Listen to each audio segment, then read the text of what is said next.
Good morning, and thanks for joining us here on Treasure Coast Solutions. Every Wednesday morning from 9 to 10 o'clock, we talk about some of the economic and financial issues that you may be facing today, some of the things that are going on in the world, some of the things going on locally, nationally, internationally, all of those things that may have an impact on your life from an economic standpoint. So we're not focused necessarily on the political, although as we always talk about on the show, there's a lot of political behind some of the things that are pushed that don't always make economic sense, or sometimes do make economic sense. But so it's hard to take the politics out of the finance and out of the economics at that level sometimes. And a large reason for that is that a lot of times economics and finance it's a it's a difficult topic sometimes for people. A lot of people are not numbers people, so they don't like to deal with the detail. And then the other thing is that a lot of times with economics and finance, uh, the immediate answer is not necessarily the answer. So sometimes uh, what you see happen uh, at first, you you reach a conclusion. This is what the outcome is going to be, but you don't see what the secondary effects are. Sometimes the secondary effects are hidden, and sometimes those effects won't be recognized for a long, long period of time. Uh, if if my third grade grandson doesn't get his uh, reading skills at this point, and his math skills at this point, um, it may not be obvious for it may not be obvious day one. It may not be something that you can see right away because he's able to function. It's hard to tell what he had, what grasp of of some of these things he may have, and how far ahead or behind he is. So um, you know, and so from that standpoint, like with a lot of these economic things, what you see up front may not be the answer 20 years from now, 15 years from now. So we're going to talk a little bit about some of these issues and some of the things that take place. We'll talk about some of the political implications of that, but also a lot of the myths and legends that exist in the financial world. Um, and kind of air some of that out. My name is Mark Breckbill. I'm a CPA. I've had my own practice for 25, 26 years. Of course, was a CPA before that in business, was in the banking industry, uh, chief financial officer, chief operating officer of banks, ran the bank's investment portfolio for a while, and had some experience there. So, uh, and I mentioned that the CPA experience is good. The banking experience, from a financial standpoint and an economic standpoint, is excellent. Bankers are forced to deal with all of these issues on an annual and daily basis because everything that they have is very fluid and tends to. It goes up and down in price. You know how much you lost or made in a day, just because everything can kind of be valued. So that was an interesting experience, particularly the budgeting process and that. But I am a CPA. I'm also involved as I'm a licensed community association manager, ex banker, done a few things. Can't keep a job. That's the thing. But anyway, so I'm not claiming to be an expert. I don't really think uh, that there are people out there that are experts in the area of economics unequivocally, because it is a difficult science. There are people that have a lot of technical training and have a lot of knowledge relative to economics, and I respect all of that, and I think that's very valuable. And but there are still many areas of the economic sciences that are still unexplored, or some that have been explored and have kind of uh, mastered the test of time, but people don't want to uh, deal with it. They don't like the answer, So that's it. If you don't like the answer, you keep doing it over again until you get a different answer, which kind of is I think the definition of lunacy. But anyway, so that's kind of the gist of the basis of the program. It's kind of just a discussion, informative show to kind of talk about these various issues. You can call in 772-220-9788. Again, that's 772-220-WSTU and we'll be happy to, if you got a question or comment, glad to get that on the air. And air it out.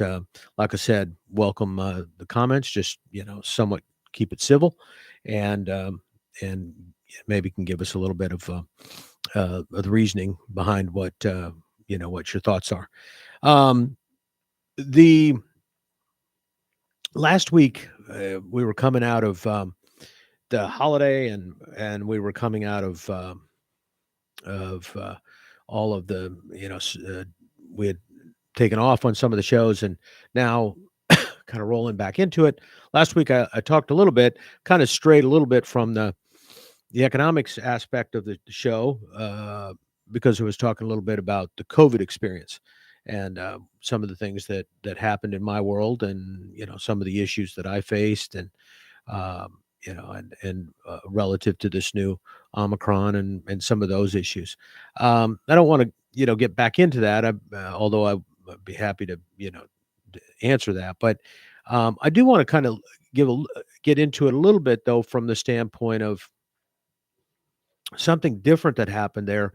From an Is that uh, it appears that this time uh, the administration and the CDC are now considering the economics of uh, COVID illness and COVID recovery.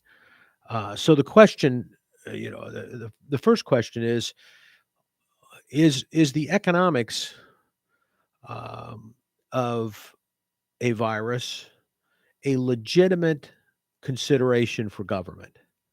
Um, should um, should health include any financial component?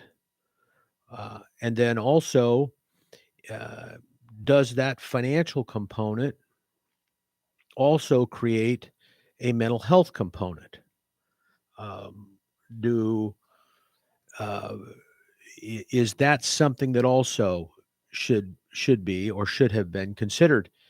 Um, you know, a year ago, uh, when a little less than a year ago, but a year ago when COVID first came and hit, uh, everybody quarantined. We had no idea what the outcome was going to be. We had no idea. There was nothing to protect you.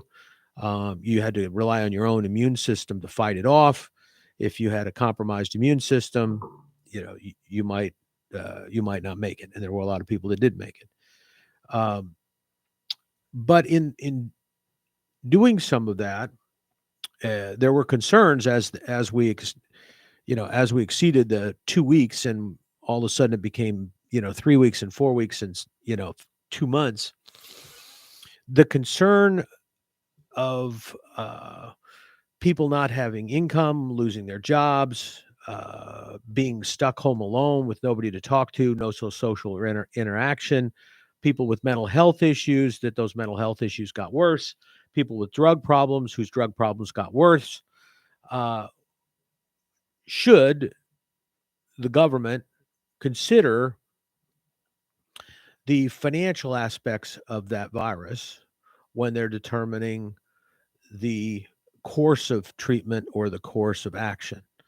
And I think personally that it's kind of shown that those things are tied together. If I survive the virus, but I I lose my mental health, or I'm addicted to drugs and can't function in society, or I don't go to school for 2 years in second and third grade, and Without any additional assistance, I've lost 2 key years in developing my future ability to generate an income, ability to function in society. I think that has to be considered. I think the economics of a an action have to be considered by the government when they're determining the course of treatment or the course of action. Obviously, circumstances were different a year ago, and there was not much consideration given to the mental health issues, and I think almost none at the time given to the economic issues.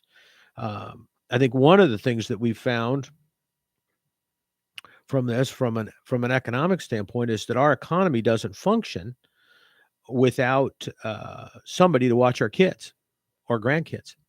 It's really kind of interesting. We just don't think about that, but think about how our economy grinds to a halt if our teachers aren't there to teach them.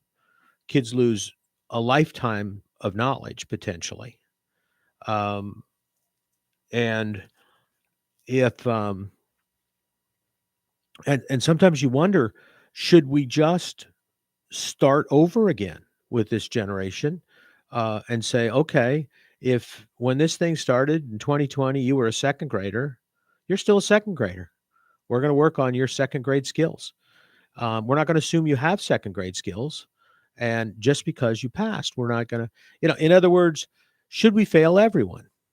Uh, you know, because frankly, if we have a whole generation that doesn't get the the skills, the basic skills that they need for life, the ability to read, the ability to calculate, do basic math, finance, um, to interact with other people, to socialize, to learn to share. you know, we don't think about that, but at certain stages, for a 15-year-old, they probably already learned to share or not, right? So them, socializing and learning to share. If somebody's a little bit of a, if somebody's, selfish, if somebody's a bully, um, that that kind of gets dealt with. But frankly, most kids have learned how to deal with bullies long before those bullies are 15 or 16 years of age. This bullies still exist, but you've learned how to deal with them somehow. May not be the right way, but you may have learned to deal with them. Some people feel that they deal with the bully by contacting the authorities. Other people believe that you deal with a bully like my dad said, you punch him in the nose and take your beating, and then they won't come back again. Um, I can tell you that story at another time, but I think my dad turned out to be right. But regardless, if you don't learn that skill, I think there's a book out about everything I needed in life, I learned in kindergarten or something like that. Well, it's kind of true, right? I mean, there's some skills that you learn at 5, 6, 7, 8 that if you don't develop those skills, you're going to be behind in life, and that's going to affect it. And of course, uh, some of those skills are economic skills. Many of us have never learned those. We didn't have an interest in it. We hated math. We didn't want to spend time with that. It was confusing, and we didn't see any purpose for it. We felt like we could get what we wanted by convincing somebody to do what we wanted. Um, that's kind of the interesting thing of economics, is that, and where the politics comes into play, is that uh, it is true you can convince somebody. Uh, you can convince somebody to to do what you want to do. Um, but if you don't know what the outcome is going to be, you cannot convince somebody to get the outcome that you want. In other words, you can convince them to do it. You can convince them to take action. You can convince them to do what you want to do. But that doesn't mean you're going to get the answer you want. You can't talk your way into the answer you want in most cases, especially in the sciences and economics. You can't talk your way into the answer. The answer is what it is. So it's kind of interesting what that if we miss some of these skills, um, now the ability to explain to someone a concept, the ability to explain technical concepts in terms that people can understand, so that they fully understand what the outcome is going to be. That's a different story. But that is a skill also that is learned not at 20 or 25, but probably at 8 or 10. When you're trying to convince your friend of why we should do something, and why this won't cause us to get in trouble or have a problem or do this or do that. Um, and and why it's going to be different than the last time you guys did this and we got in trouble by mom and dad. So it's going to be one of those kind of things. So the bottom line, I guess, is that uh, you know it's kind of interesting that recently with this Omicron virus, which, by the way, I'm not sure they really know for sure that that's what you've got. I mean, I don't know that I was ever tested for that. Uh, Nobody ever told me specifically what strain I had. I just had COVID. So, so I think there's a lot of assumptions being made. And the interesting thing is, from what I'm trying to read about this virus, there's a good chance that the Omicron virus strain is not universal the same. In other words, it is still continuing to evolve, and that um, it may be continuing to change some. It still has kind of the basic characteristics, but it's possible that as it's reacting to people getting it, that it is mutating itself, and actually potentially from a good standpoint, but that it's not attacking some of the things that the other strains were attacking, and as it's beginning to develop to try to protect itself as a virus, it's becoming weaker in areas where um, where it would normally cause the most damage. But um, what I was getting at is that uh, it's we've kind of got to this point in this process where we have to consider all of the factors. We're a year into it now. We have to consider the economics. People have lost jobs. They don't have income coming in. They have, they, that's caused them mental health issues. It has caused issues at home. There's even though there's money out there to help subsidize, that money is not enough to take care of everybody, and a lot of people at all kinds of income levels, if they don't work, they need that cash flow. It's interesting from a financial standpoint. um, you go in and borrow money to buy a car, right? And you might talk about, oh, it's a 0% interest rate, or it's this or that. So you discuss those costs. But what's the final decision? So if I go into a place and they've got 0% interest, and I go into another place and they've got 2% interest, do I automatically go with the person that's got the zero interest? Well, no, because what also do I have to take into consideration? How much is my monthly payment?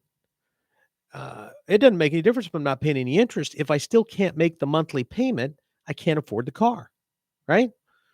So many people make economic decisions not on costs, and that's the fallacy here, that sometimes that everybody always chooses the lowest cost.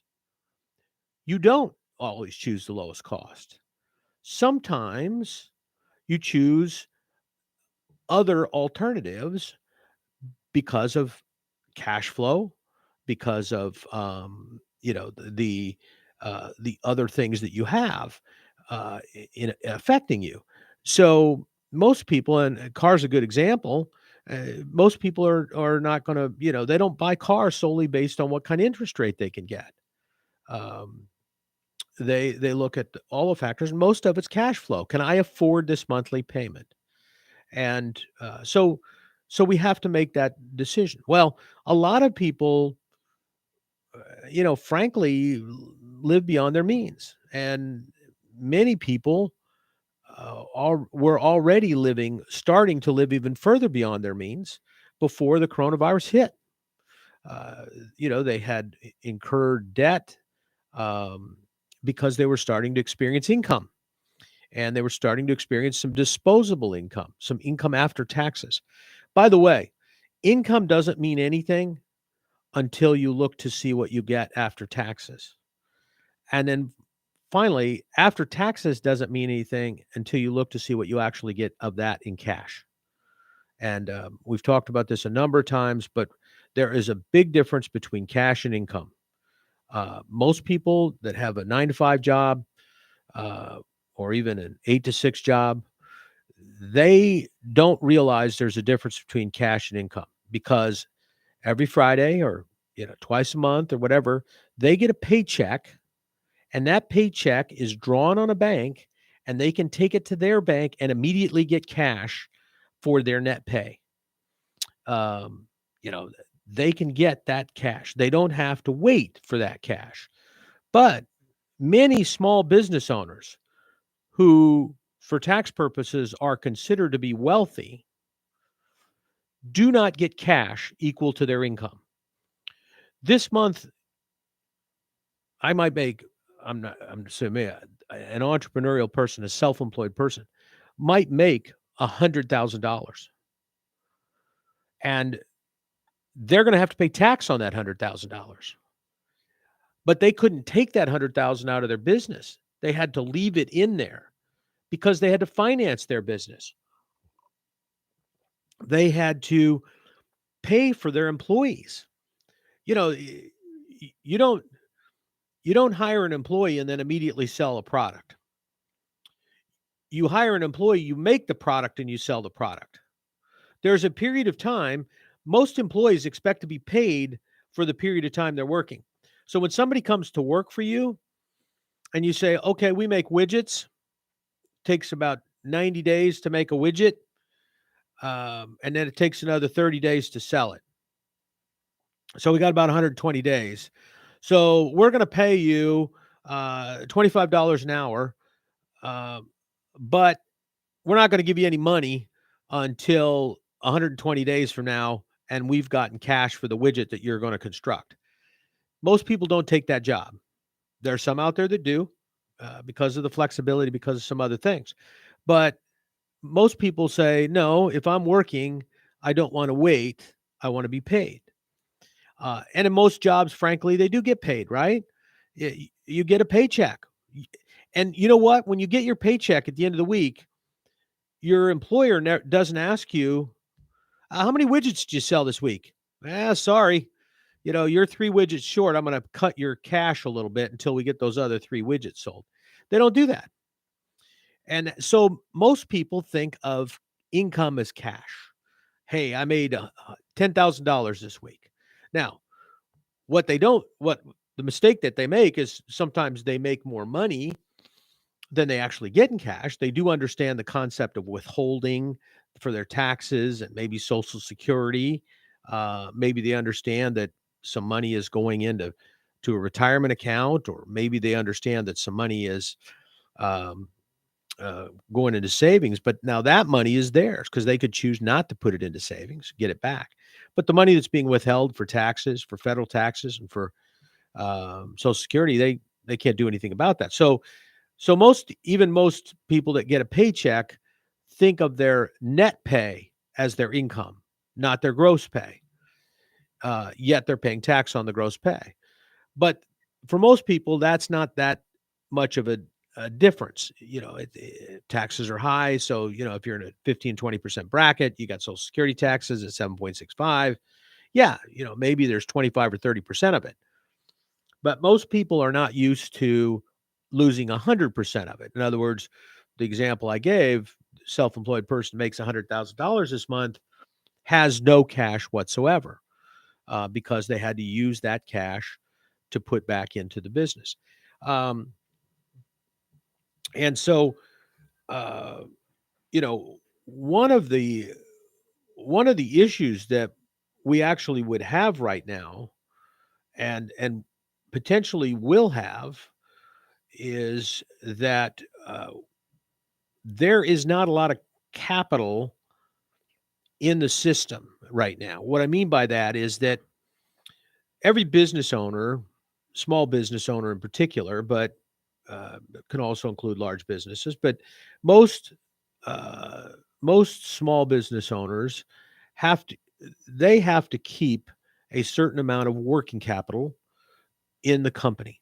That's money that they've earned. They've made that, they've earned that money, but there was no cash to pay it out because they have chosen or been forced to leave that cash in their business to cover inventory purchases and to cover sales and things like that, that are salaries and income that has to be paid out for that standpoint. So, if the example I give is, for example, if I sell something in it, and let's say my sales are, $100,000 a month.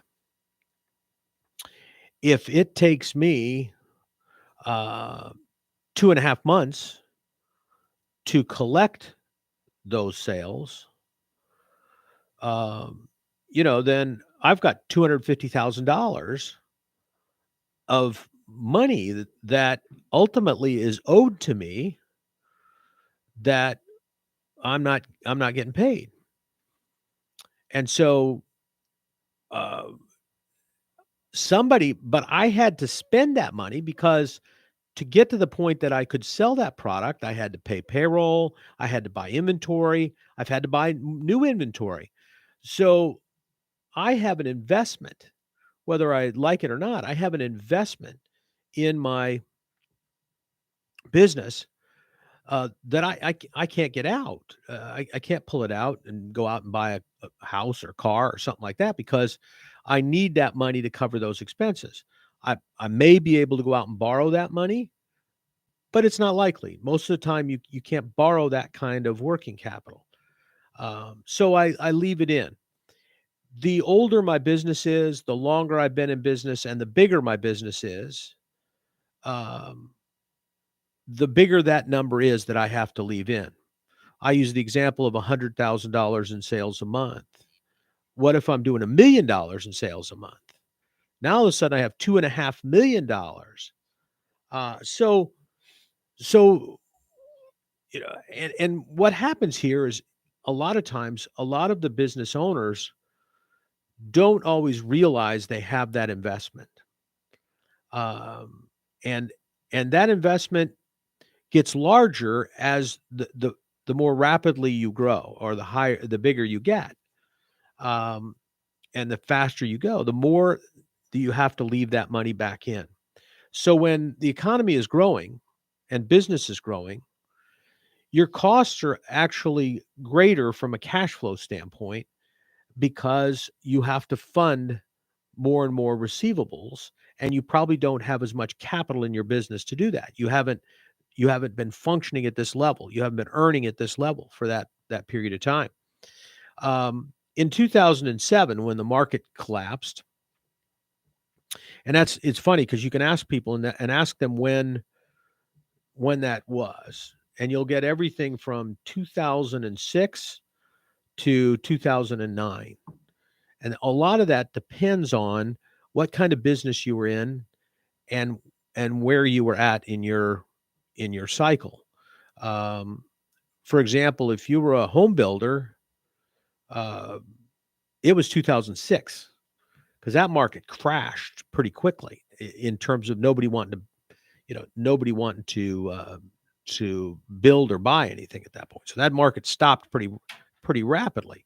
Now, if you were in some other business, maybe you were a uh, a real estate investor, um, you may not have seen some of that until a little later when people stopped paying their rent, or when the foreclosures started in other places, and there you know nobody was paying their rent, people were moving out, and that kind of thing.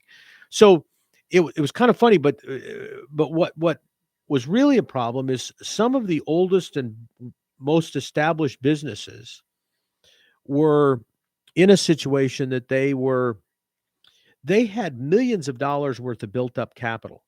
So when the economy stopped for them, regardless of what kind of business they were, when the economy stopped for them, many of them actually had more cash than they had before. Why is that? Well, if I go from sales of $1 million a month to zero, right? Then I don't need to have money for inventory because I don't have any inventory. I don't need to fund receivables because I don't have any receivables. And so all of those costs I don't have right now. So all of that money that I've left in my business to pay that next cost, to pay salaries. I don't need to hire people. In fact, I'm laying people off, right? So my payroll's gone down, my inventory's gone down, my receivables have gone down. So all of that money went down. It went down pretty quickly because, like a lot of times when people get into an economic situation, a crisis, and they don't always really fully realize how bad the crisis is, many times they continue to function at the level they were before, and they don't make the cuts that they need to make, or maybe they can't you know get a new job with more money, or get less, or change jobs right away and get the same amount of money they were making before. So so they continue to go, and they continue to, and that's what happened in 2007. There were many businesses, local businesses that have been around for a long time, that didn't experience the recession as bad as everybody else was, because they were actually able to utilize some of their built up cash. And some businesses liquidated things. They got rid of equipment. They knew they weren't going to need all that equipment anymore, so they sold it. So so actually, for a lot of older businesses, at the start of the recession in 2007, uh, they didn't feel it. So instead of saying it happened at the end of 2006, beginning of 2007, many of them didn't feel it until 2008 or 2009, when the economy had been in the tank for 2 or 3 years by then. And most of them, felt it because of the real estate market, and the foreclosures, and all of the things that were going on there. It was interesting that when the economy started to come back, and uh, that the economy still did not come back the way it should have, because some of these companies, these well-established companies, as the market came back, they no longer had the capital to fund it. They couldn't handle the business because they didn't have the money to be able to pay payroll out for 2 months before they sold a product, before they got the cash from the sale of a product, or, before they finished building a house, or whatever the deal was. So many people, even well-established businesses, especially well-established businesses, tended to suffer on the other side of the recovery. They started suffering when the economy took off, right? So, uh, so a lot of that has to do with cash flow, and it has to do with how much cash flow it takes to run your business at your size business. You know, you may have noticed that some businesses, older established businesses, downsized after the 2000s. They never intended, and still have not come back to the level that they were at before, either because they know they're close to retirement, they don't want to have that kind of money invested in their business anymore, or because they can't get the capital. They can't borrow it. They couldn't get it. They didn't have the money to be able to do what they needed to do. So that's kind of where we were, and that's why the Obama recovery was kind of a jobless recovery. It did create some jobs, but those jobs were not on the higher paying portion of the job market.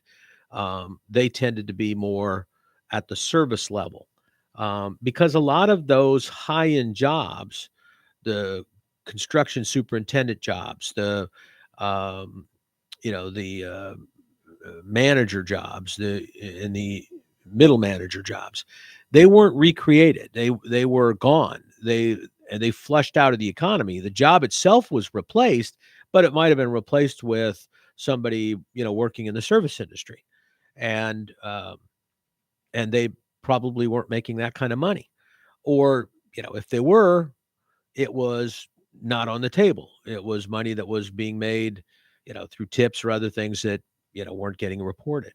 So, so that's kind of what happened previously. Now, the reason I went through all of that is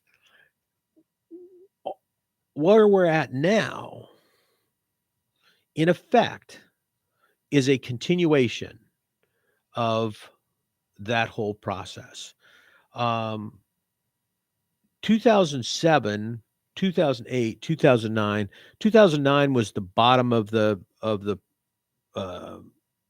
that recession from a real estate standpoint. 2009 prices are the cheapest prices.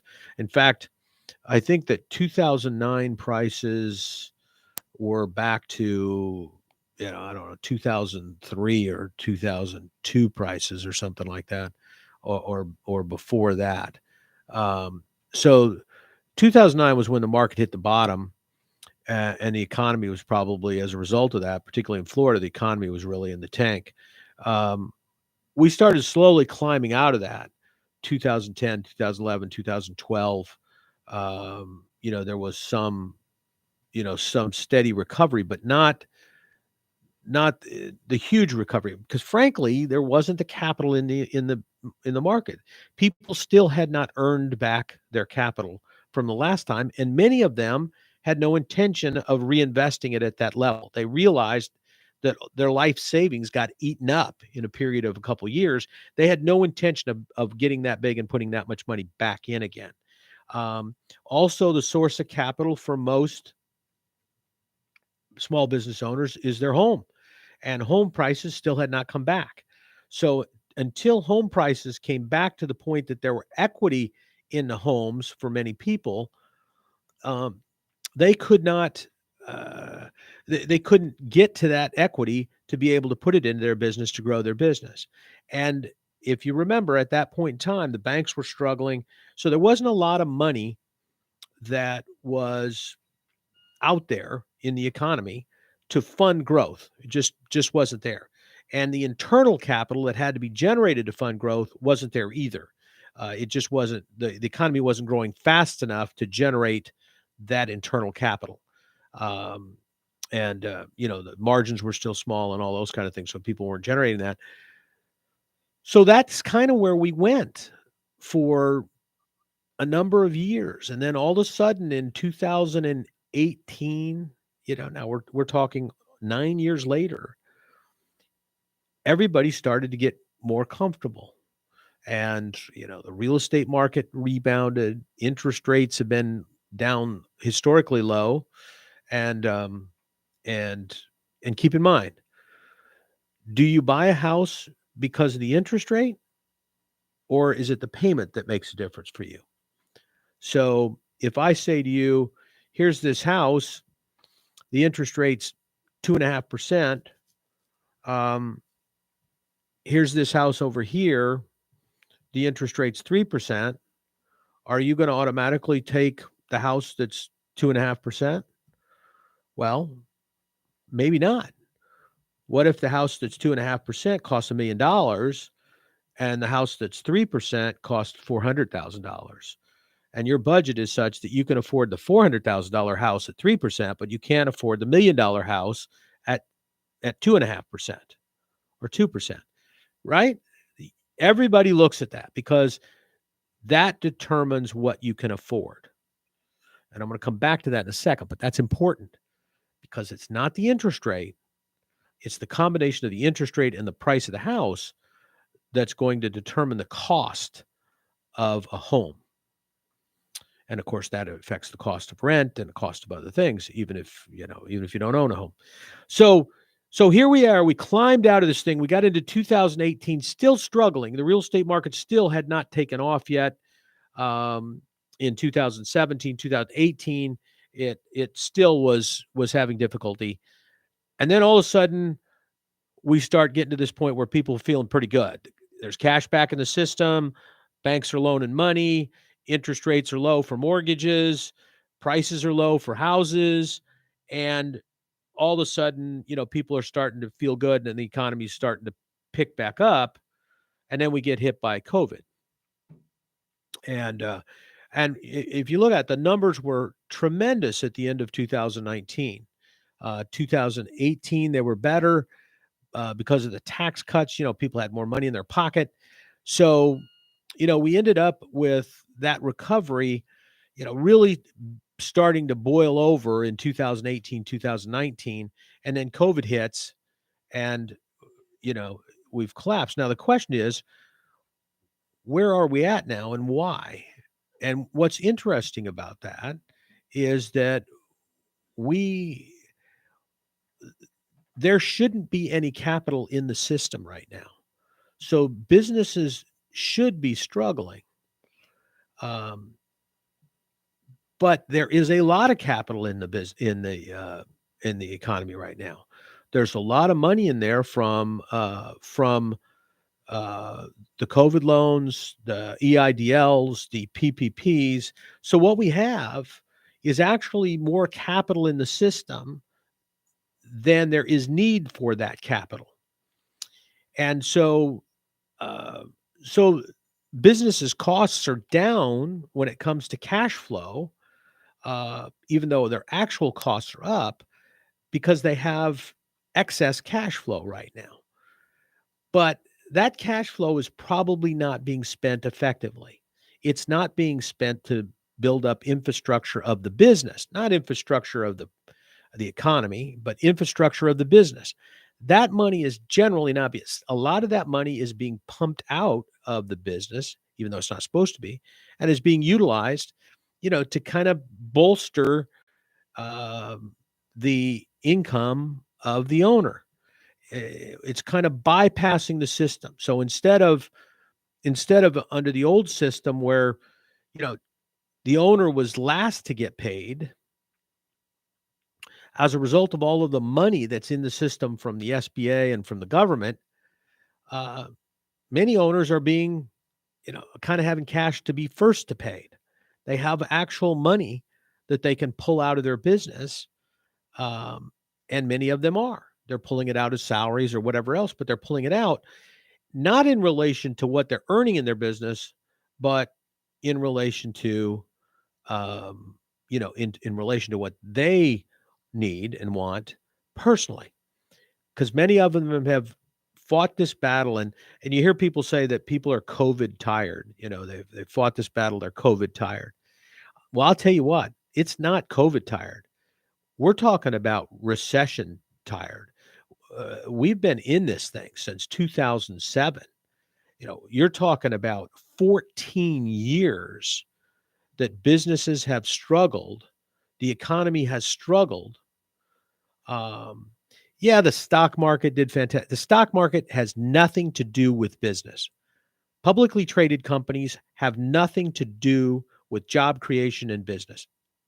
You can say what you want. I can tell you unequivocally that that is not the case, because first of all, the shareholders in big businesses on the publicly traded companies, those shareholders are diverse.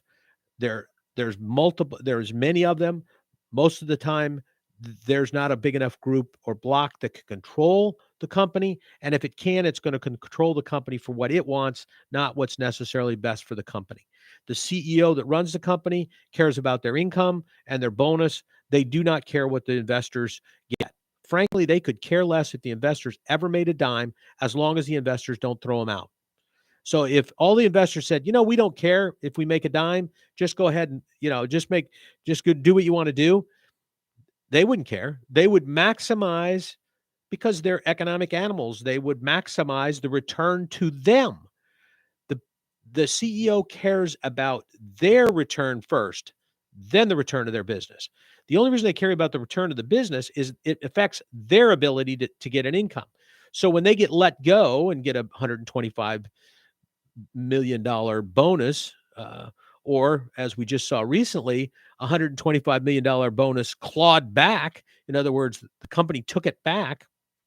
Just as a side note, you know that there's a big discussion going on now um, between the government and the SEC as to whether or not the government is going to mandate clawbacks when there has been a financial downturn in the business.